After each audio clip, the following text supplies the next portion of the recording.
আসসালামু আলাইকুম দর্শক, দুটি খবরের প্রতি দৃষ্টি আকর্ষণ করছি।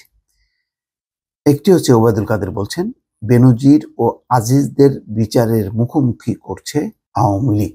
আজিজ আহমেদের বিরুদ্ধে কি আসলে বিচারিক কোনো কার্যক্রম শুরু হয়েছে? তদন্ত সেটা জানা যায়নি। কেন আগে ভাগে এটি ঘোষণা করা হলো এটি পরিষ্কার না।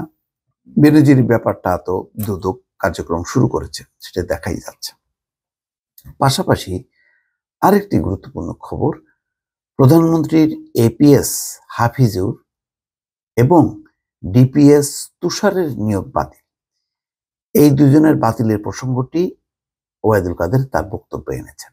বলেছেন নিশ্চয়ই তাদের কর্তব্যে কোনো গাফিলতি ছিল, সেই জন্যই তাদের নিয়োগ বাতিল করা হয়েছে। তার মানে হচ্ছে যে এটা পরিষ্কার যে এটা স্বাভাবিক বাতিল না, এটি নিশ্চয়ই কোনো কারণ ছিল। কি কারণ ছিল সেগুলো তো প্রকাশ্যে আনা হচ্ছে না। তো এই প্রেস উইং বা তার প্রধানমন্ত্রীর ব্যক্তিগত উইংয়ে এর আগেও ঘটনা ঘটেছে। এরকম একসঙ্গে দুইজনের ঘটনা ইতিপূর্বে ঘটেনি, এখন ঘটছে। যেমন বড় ধরনের ঘটনা বেনজির এবং আজিজ আহমেদের বিষয়টি সামনে আনা হচ্ছে। একটি বিষয়ে যে এত দ্রুত তাদের নামটা আসলো, এখনো দুদক আনুষ্ঠানিকভাবে কোনো বিচারিক প্রক্রিয়া শুরু করেনি। ফলে অভিযুক্তরা যদি দুর্নীতিতে যুক্ত থাকেন তাহলে তো তারা ইতিমধ্যে তাদের সম্পত্তি, টাকা পয়সা সরিয়ে ফেলারও একটা সুযোগ তৈরি করা হচ্ছে। অসমর্থিত সূত্র কিন্তু তেমনটাই বলছে যে নিকটজনদের কাছে সম্পত্তি, টাকা পয়সা দ্রুত হস্তান্তর করা হচ্ছে। এগুলো প্রতি গোয়েন্দা সংস্থা বা সরকারি সংস্থার নজর আছে কিনা এটা বলা মুশকিল।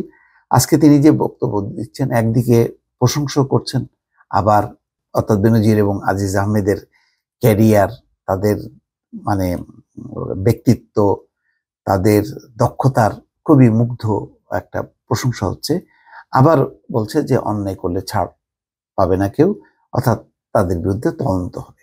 বেনজির ও আজিজদের বিচারের মুখোমুখি করছে আওয়ামী লীগ, এসব কথা জানিয়েছেন দলটির সাধারণ সম্পাদক ওবায়দুল কাদের। তিনি বলেন বেনজির আহমেদ ও আজিজ আহমেদের অপরাধ ব্যক্তিগত, সেই অপরাধের জন্য তাদের শাস্তি পেতেই হবে। আসলে কি ব্যক্তিগত এটা হয় কখনো? এত বড় বড় দুর্নীতির খবর বা বিষয়গুলো হঠাৎ করে আবিষ্কার হচ্ছে, আর একা একা কি কখনো হয়? যেমন আজিজ আহমেদের ভাইদের ব্যাপারে যে মার্কিন যুক্তরাষ্ট্র বিবৃতি দিয়েছে, সেখানে তো বলা হয়েছে যে রাষ্ট্রের আনুকূল্যে তাদের ক্ষমা, ভাইদের ক্ষমা, তারপরে পাসপোর্ট করা, বিদেশ যাওয়া, এইসব জায়গায় তো আজিজ আহমেদের ব্যক্তিগত স্বাক্ষরে এইগুলি হয়নি। অন্যান্যরাও যুক্ত ছিল। কারা ছিল? কেন দেওয়া হয়েছিল? সেই প্রশ্নগুলি তখন কেন তোলা হয়নি? এই প্রশ্নটা সবসময় থাকবে। যাই হোক, ধানমন্ডিতে আওয়ামী লীগের সভাপতি শেখ হাসিনা রাজনৈতিক কার্যালয়ে আয়োজিত সংবাদ সম্মেলনে তিনি এই কথা বলছেন। বেনজির ও আজিজ আওয়ামী লীগের সৃষ্টি বলে বিএনপি নেতারা যে মন্তব্য দিয়েছেন, এর জবাবে আওয়ামী লীগের সাধারণ সম্পাদক পাল্টা প্রশ্ন রেখে বলেন, আশরাফুল হুদা, পুলিশের সাবেক আইজি ও সাবেক দুজন পুলিশ কর্মকর্তা রকিবুল হুদা ও কোহিনুর, তারা কাদের সৃষ্টি? এটা কি তুলনা চলে? যাই হোক, দুর্নীতি, লুটপাট, ভবন, হাওয়া ভবন কাদের সৃষ্টি? তাদের বিচার কি বিএনপি করেছে? শেখ হাসিনার সৎসাহস আছে, সে কারণে দুর্নীতির বিরুদ্ধে তার জিরো টলারেন্স। আজ প্রধানমন্ত্রীর গুরুত্বপূর্ণ দুজনের নিয়োগ বাতিল হয়েছে, তাদের নিশ্চয়ই কর্তব্যে কোনো বিচ্যুতি ঘটেছে। এই যে তুষার এবং হাফিজের ব্যাপারটা বলছেন তিনি। ওবায়দুল কাদের বলেন বেনজিরের যে ক্যারিয়ার ও পার্সোনালিটি, তাতে তাকে তো বাইরে থেকে কেউ এমনটি ভাবেননি। এখন যা জানছেন আপনারা, অর্থাৎ সাংবাদিকদের উদ্দেশ্যে বলছেন যে আপনারাও ভাবেননি, কেউ ভাবেনি। আজিজ আহমেদ অত্যন্ত বিচক্ষণ ছিলেন, তার এমন ডিগ্রি আছে যা অনেক অফিসারের ছিল না। তিনি বলেন আজিজ আহমেদকে তার যোগ্যতার জন্য সেনা প্রধান করা হয়েছিল, কিন্তু দুর্নীতি করলে তো তাকে শাস্তি পেতেই হবে। তো কি দুর্নীতি করছে? সেই দুর্নীতির দুদক কি এখনো বলেছে তদন্ত শুরু করেছে? না, করেনি তো। আজকে কেবল আইনজীবী এক আবেদন করেছে।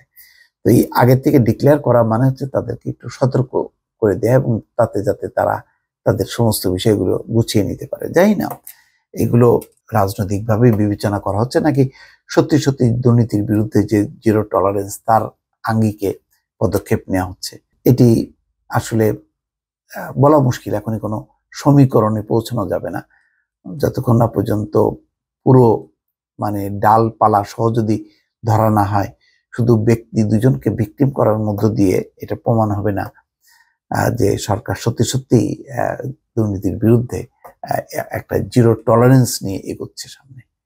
দর্শক ভালো থাকবেন। আল্লাহ হাফেজ।